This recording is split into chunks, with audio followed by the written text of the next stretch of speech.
So the Auroa Archipelago is huge. The main island is approximately the size of the Bolivia that we developed in Recon Wildlands. But it's not only that. Even from the main island, you can see the volcanic island from the raids that are quite far and that you can travel to, even like taking an helicopter directly.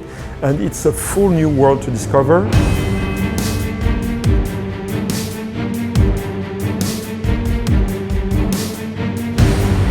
A question we're asked often is why we chose to go with a fictional setting versus, a genuine geographic location, which is generally how the Tom Clancy universe works.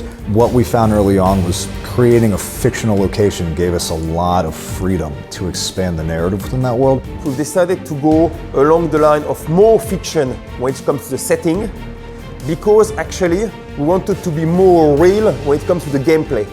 In video game development and in entertainment in general, you're always trying to find the balance between realism and fantasy. I think really the magic of it is that it's an imagined world kind of grounded in reality. If you take an island in the South Pacific, you'll find generally these types of physical settings. Auroa is in the Pacific. It means that the sort of stuff you're gonna find is exactly what you're gonna find in this part of the world. So quite diverse, but also there's the capability for us as game developers to tweak reality to the needs of our fiction.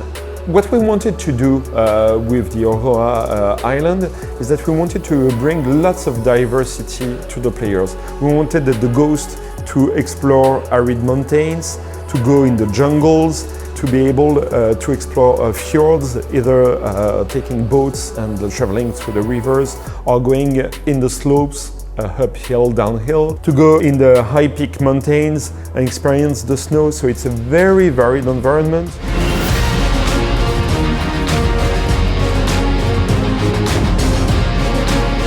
In the case of Breakpoint, we go very strong on the survival, breaking point feeling, and the harsh condition, the harsh situations.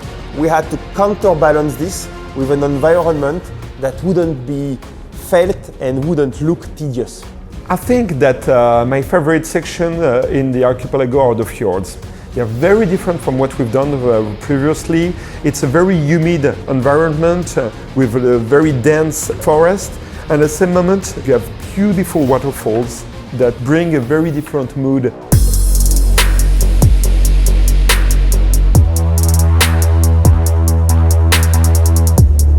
So early on, we're just playing the builds to see how they're working out, and somehow I ended up on this mountaintop, this almost absurdly sort of high elevation mountaintop, like ridgeline, snow-capped peak. I don't even know how I got there. And the view from up there was stunning, and it was I don't know, there was a serenity to being up there. It was just beautiful. I would say that the central places in Auroa is Liberty City, which is really the capital and where you have all the main administrative buildings of scale technology. It was a challenge for us because we had to come up and create this big city of the future. What we plan for the post-launch is to create new islands where we can develop whatever we want. When you look at the tactical map that the Ghosts have at their disposal, you'll see areas that allows us to expand the game later on.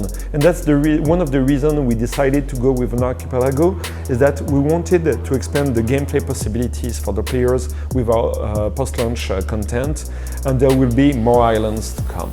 But we can do anything we want, And with such a sort of audacious post-launch plan as we have, like, the room to expand the stories and the gameplay is immeasurable. It's infinite. We can go anywhere and do anything, and that's really what's so beautiful about it.